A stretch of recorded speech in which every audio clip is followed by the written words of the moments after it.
안녕하세요. 배본철 교수입니다.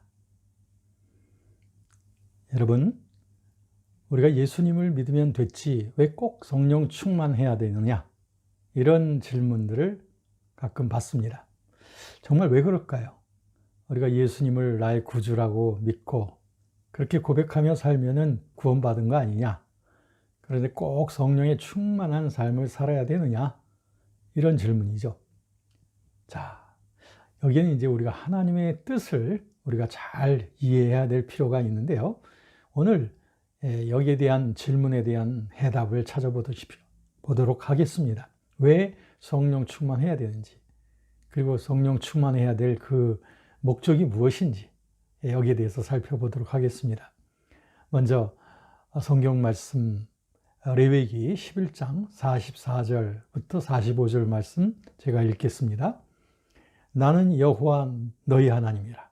내가 거룩하니 너희도 몸을 구별하여 거룩하게 하고 땅에 기는 바 기어다니는 것으로 인하여 스스로 더럽히지 말라. 나는 너희의 하나님이 되려고 너희를 애굽 땅에서 인도하여 낸 여호와라. 내가 거룩하니 너희도 거룩할지어다. 왜 성령 충만해야 될까요? 그 첫 번째 이유는 성령 충만이라고 하는 것은 즉 그리스도를 온전히 닮아가는 데 있어서 꼭 필요한 것입니다. 우리가 신앙생활을 하다가 보면 참 안타까운 일을 만날 때가 있습니다. 그것은 거듭난 것은 분명한데 그런데 많은 분들이 앞으로 나아가야 될 나의 신앙의 저 높은 곳을 보지 못하고 방황하고 있는 그런 분들이 참 많다고 하는 것입니다. 그리고 아예 어떤 분들은 자신이 나아가야 될 어떤 영적 생활의 그 목표도 잊어버린 채 단지 믿음으로 난 거듭났으니 이제 다 됐다. 더 이상은 아니다. 그저 내가 그리스도인으로서 교회 생활하고 또 그리스도인으로서의 기본적인 의무만 하면 되는 거 아니냐? 라고 하면서 그런 상태로만 만족하고 있는 사람들이죠. 근데 이런 태도를 가지고서는 도저히 영적 성장이 되어지지가 못합니다. 그럼 왜 성장해야 되느냐고요? 거듭난 그리스도인들이 성령 충만함을 구해서 받아야 될 그 이유가 있습니다. 그건 뭐냐면 먼저 성령의 은사도 체험하고 전도의 능력도 경험하고 또 기사와 이적도 행해보고 기쁨에 넘치는 생활도 해보고 다 좋습니다. 다 필요합니다. 그런데 이 모든 것보다도 더 핵심적인 그 성령 충만을 받아야 될 그 이유는 예수 그리스도를 온전히 닮아가기 위해서입니다. 왜냐고요? 우리 안에 예수 그리스도께서 성령의 위격으로 오셨지 않습니까? 우리 안에 오셨을 때는 분명한 목적을 가지고 오신 것입니다. 그것은 우리를 성화시켜서 그분의 인격과 그분의 사역을 온전히 닮은 그런 성화된 삶을 우리 속에 이루기 위해서죠. 바로 이 일을 위해서 그리스도의 영이신 성령께서 우리 속에 임하신 것입니다.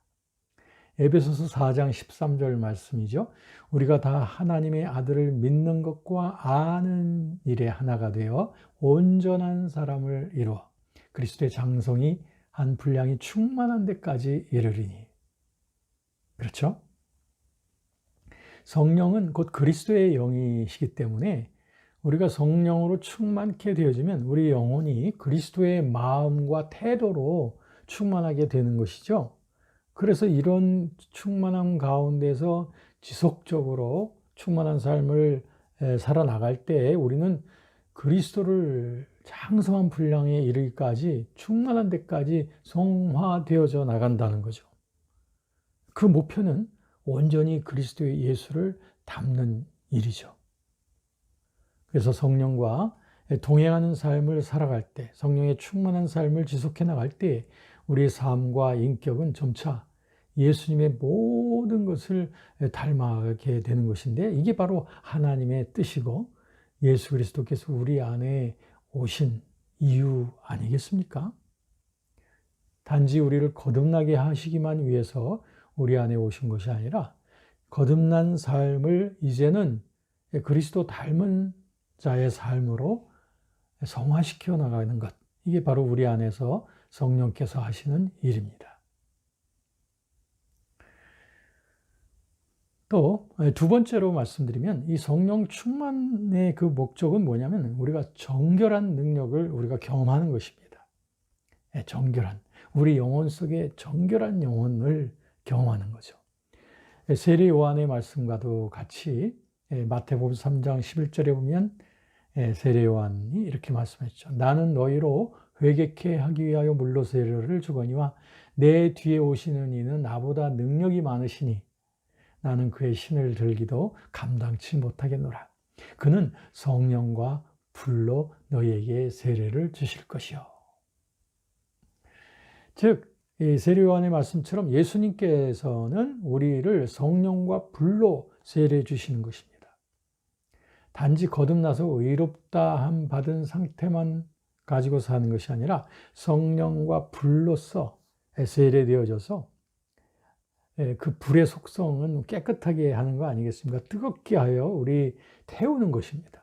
우리 영혼 속에 온갖 더러운 것과 죄된 것, 하나님께 복종하지 아니하는 모든 것들을 깨끗이 태우시는 것, 태우시는 듯한 그 정결케 하시는 불. 네. 하나님은 소멸하는 불이라고도 말씀하고 있는데요. 그렇습니다. 우리 영혼을 정결하게 하시는 거죠. 그래서 우리의 영혼이 성령으로 충만하게 되잖아요. 그러면 우리의 마음 속에 정결함이 이루어집니다. 즉 하나님을 향한 오직 한 마음, 두 마음으로 싸우는 것이 아니라 오직 한 마음으로 주님을 섬길 수 있게 되는 거죠. 그것이 바로 이제 성령께서 우리를 완전히 지배하시게 되는 거고, 그럼 우리의 마음의 부패함과 육신의 정욕에 우리가 시달리지 아니하고 정결한 영혼으로 우리 하나님만 사랑하고 하나님만 신뢰하고 하나님의 뜻만 높이는 그러한 정결한 영혼이 되는 거예요. 레위기 20장 7절 말씀에 너희는 스스로 깨끗하게 하여 거룩할지어다. 나는 너희 하나님 여호와니라. 네, 하나님의 그 거룩하심처럼 우리도 거룩해지는 속성, 그 정결하게 되는 거예요. 시편 51편 10절부터 11절에도 시편 기자는 이렇게 말하죠. 하나님이여 내 속에 정한 마음을 창조하시고 내 안에 정직한 영을 새롭게 하소서. 나를 주 앞에서 쫓아내지 마시고 주의 성신을 내게에서 거두지 마소서. 네, 정한 마음을 창조하시고 정직한 영을 새롭게 하소서. 바로 이게 정결케 하시는 성령의 충만함입니다. 이 정결이란 도덕적이거나 어떤 윤리적인 의미에서의 그 정결을 말하는 것이 아닙니다. 이것은 마음의 태도와 동기에 있어서의 정결이고 오직 하나님만을 향한 일편단심의 마음으로 정결케 되어진 그 마음의 순결을 말합니다. 예수께서 팔복의 말씀, 산상수훈의 팔복의 말씀에서도 말씀하시기를 마음이 청결한 자가 복이 있나니 저들이 하나님을 볼 것이다 라고 하시지 않았습니까? 이처럼 성령의 충만함을 통하여 우리들은 정결한 능력이 온 영혼에 가득하게 될 때 우리들은 실제로 하나님의 뜻을 기뻐하고 하나님의 기뻐하심을 받는 자녀들로서 살아갈 수 있게 되는 거죠. 이런 점에서 볼 때 이 성령의 충만함은 우리에게 꼭 필요한, 모든 거듭난 그리스도인들에게 꼭 필요한 그런 은혜다. 이렇게 말씀드릴 수 있겠어요? 또 세 번째로 말씀드린다면 성령 충만이라고 하는 것은 바로 사역의 능력을 받는 것입니다. 사역의 능력, 봉사의 능력, power for service. 예수께서 이렇게 말씀하셨죠. 성령을 받는 것이 곧 그 능력을 받는 것이라고 말씀하시면서 누가복음 24장 48절부터 49절에 예수께서 승천하시기 전에 이렇게 말씀하셨죠. 너희는 이 모든 일의 증인이라. 볼지어다 내가 내 아버지의 약속한 것을 너희에게 보내리니 너희는 위로부터 능력을 입히울 때까지 이 성에 유하라 하시니라. 네, 우리 주님께서 이제 승천하시기 전에 우리에게 부탁하신 말씀이니 굉장한 하나님의 뜻이죠. 하나님의 큰 소원입니다. 우리가 그리스도인으로서 하나님이 원하시는 정상적인 역동적인 그 영적 삶을 살아가려면 하나님이 주시는 능력이 필요합니다. 다이나마이트와 같은 능력이죠. 여기서 말하는 그 능력은 특별히 하나님 나라의 확장을 위하여 교회를 강건하기 위하여 사역의 그 능력을 말하는 것입니다.